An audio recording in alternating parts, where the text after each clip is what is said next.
I've just watched a video of Nigel Farage tell a Brexit Party conference packed full of people that he fears we're headed for a very dark place. Well, I have to say, I think we're already there. We have just witnessed such an atrocious act of betrayal by a group of MPs whom we elected. We voted for these people. We pay for these people. We elect these people to fulfill and honour our wishes. They represent us.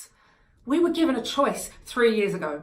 We were asked to choose whether we wanted to remain or leave the European Union. The government at the time even spent £9 million of taxpayers' money, of our money, to send us a booklet detailing the ramifications of leaving the European Union and actually advising us not to vote leave. And guess what we did? We voted to leave. It was an informed decision. Every single household in the UK, including myself, got the booklet. We made an informed decision. And what's happened since then? That decision has not been accepted. The Liberal left, the Ramonas, and they're out on the streets. They've got the audacity to stand on the streets and talk about a coup. Do they understand the hypocrisy and the irony of those statements?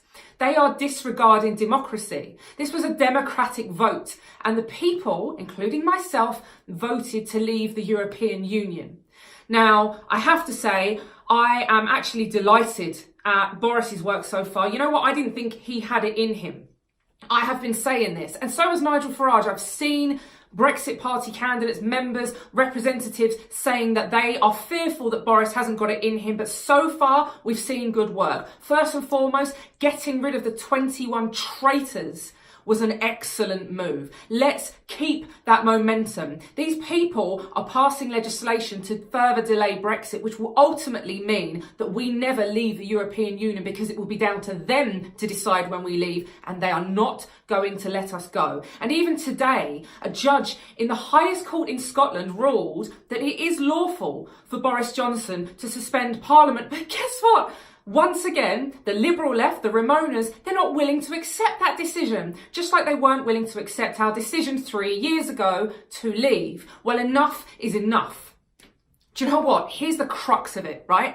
I voted leave. I respect democracy. I also respect the sacrifice of the men who fought, bled and died for me to live in a democracy, in a free world where I can vote and I can make decisions. So for me, this is very simple, right? Whether 3 years ago you voted remain or leave, you now have a duty, if you respect democracy, to want to push to vote for MPs who are going to see through leaving the European Union. Otherwise, what are you calling for? Anarchy? A police state? I know what I want. I want democracy. I want MPs that will be voted in. I want a general election which will see people representing us, that will honour our wishes, get us out of the European Union and stick to their promises.